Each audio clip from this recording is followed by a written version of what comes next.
My name is David Carter. Like many people in the galaxy beyond Earth, I've been searching for a better life. But little did I know that life would take me to a place I never imagined. When I was given a new assignment by the Galactic Federation, I thought it would be just another job, building infrastructure on planets, supporting colonies. It was my job to use my engineering skills to build other worlds. But this time the mission was different. This planet is called Zalcara, a planet known for its high towers and deep valleys. But there was a problem. The people of the planet lived under oppression. The ruler, Queen Zara, used the planet's wealth for her own benefit, leaving the people starving and destitute. When I left, all I had in mind was to do my job and come back.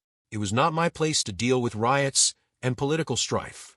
But what I saw when I set foot in Zalcara lit a spark in me. I spent my first days in one of the planet's great cities, working under Queen Zara. I developed infrastructure systems for her, power plants, waterways. Things went smoothly, at least on the surface. In time, however, I realized that most of the people living under Zara's rule did not benefit from these systems. The resources were only used for Zara's army and nobles, leaving the common people in misery. One day, as I wandered through a marketplace outside the palace, I saw this reality with my own eyes. Weakened, exhausted people were trying to survive on what little food they had. At that moment, an anger rose in me. I had come here to help, but I was only adding to the pressure. That night, during the sleepless hours, I thought, I had to do something. The people of Zalcara did not deserve to suffer so much. But how? I was just an engineer. I had no interest in war strategies or revolutions. But I had to start somewhere. The next morning, I contacted a quiet resistance group. Their leader, an elderly Zalcaran who had led the underground resistance, told me how desperate the people were. I decided to help them. Secretly, I began sabotaging the infrastructure used by Zara's army. These small changes diverted the flow of energy to the needs of the people and weakened Zara's control. But things got more complicated. One day, in the palace, I met Arya, Queen Zara's warrior daughter. Like her mother, Arya was harsh and ruthless. She saw humans as weak and worthless, especially me. When I felt her scornful gaze upon me, I felt the need to challenge her. In her eyes, I was just another engineer. However, this contempt would change over time.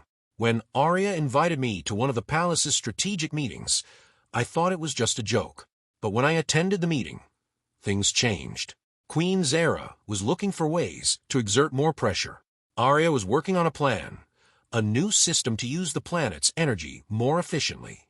I listened quietly, but I could see strategic flaws in Arya's plan. I patiently explained the flaws in her plan. At first, Arya ignored my words, but in time she accepted that what I was saying made sense. This was the first spark of a relationship between us. Arya had always been cold and distant towards me, but she came to respect my intelligence and ability to think strategically. As I continued to work secretly against Zara's repressive regime, a tension developed between Arya and me.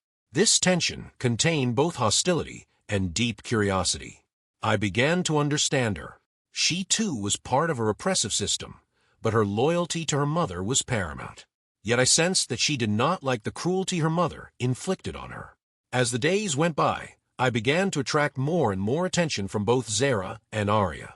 Zara tried to take advantage of my intelligence, but Arya saw me in a different light. One day, in a dark corner of the palace, Arya cornered me. "You have a plan," she said, her eyes blazing. "Don't lie to me. I've been watching you. You're different. You don't blindly follow Mum's orders."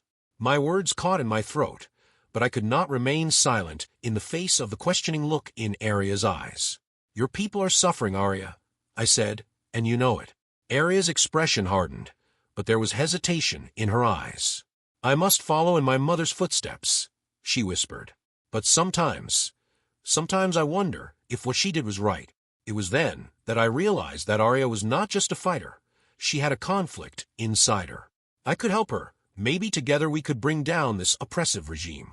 But first I had to gain her trust. The hesitation in Arya's eyes showed that deep in her heart she was questioning her loyalty to her mother. That opened a door for me. If I could convince her that her mother's rule was not just to preserve her power, but to lead her people to destruction, then I could gain a powerful ally against Zyra's regime. But it would not be easy. As the days passed, this silent game between Arya and myself continued. I tried to slowly change Arya's mind by dropping little hints, avoiding Queen Zara's attention. It was risky to have an open conversation with her, because Zara always hovered between us like a shadow. But I noticed something in Arya's eyes that was changing day by day. She was a fighter, but she found it difficult to defend her mother's methods any longer. I could use that. One night, when I was alone in the palace, Arya found me in secret. She had a dark expression on her face, but this time she wanted an answer. "David," she whispered, "you're not lying to me, are you? Are you really working for the good of the humans?" I just nodded. This time I had to be clear and direct with him. "Yes, Arya, your people are just as valuable as my people. Queen Zara only wants to hold on to power, but you can change that. You are the true future of this planet." My words must have touched her, because the hardness in her face softened. But she was still conflicted. My mother is everything. The very existence of this planet depends on her will. But, she paused, sometimes I feel that will is a burden to our people. It was then that I realized that the battle Arya was fighting was not just physical. It was a fight for her identity and her future. I had to help her, but I couldn't act rashly. A few weeks later, the situation became more complicated. Resistance movements gained momentum, and Queen Zyra's armies began to repress the population more harshly. Resistance leaders planned a direct attack on Xena, but it carried a great risk. Zyra was powerful, and dealing with her army could only bring chaos and more destruction. So we had to rethink the Resistance's strategy. Arya had seen this. One night, I called Arya to a secret place where we had met before. "Arya," I said quietly, "it is time to face your mother. The resistance is growing, but her path was wrong. If we are to end this oppression, we must make the right moves." "What do you suggest?" she asked, her brow furrowed. There was a gleam in her eyes, a glimmer of hope perhaps. "We must weaken Queen Zara's hold on the people. We must use their power against them. Your reputation and strategic acumen will be crucial to this movement. The people know you, but they see you as a warrior. If you show them that you can be a true leader, you can stand up to your mother." Arya remained silent at these words. The conflict on her face betrayed her inner turmoil. She looked down for a moment, then back at me. "If I do, my mother will never forgive me. I would be a traitor in her eyes." I took a step towards her and took her hand. "But you can save your people's future, Arya. It will be hard to stand up to your mother, but you will not be alone. You are strong, and I will be by your side." A look of confusion crossed Arya's face. I knew this would be the hardest decision of her life. But that night, we both made a decision. Together, we would stand against Xena's regime. Once we had determined our strategy to resist Queen Xena, we began to act in secret. We quietly contacted key figures in Xena's court and questioned their loyalty. Many were unhappy with the Queen's oppressive rule, but fear kept them silent. Arya was one of her mother's closest commanders, and with her support and guidance, we slowly began to gain allies within the palace. We kept Arya's plans secret for a time, but at the same time, we began to form a bond with her. This bond, which at first was purely strategic and based on a relationship of interest, grew deeper over time. We began to understand and trust each other more and more. When Arya stood up to her mother out of a desire to protect her people, I watched her change and began to admire her.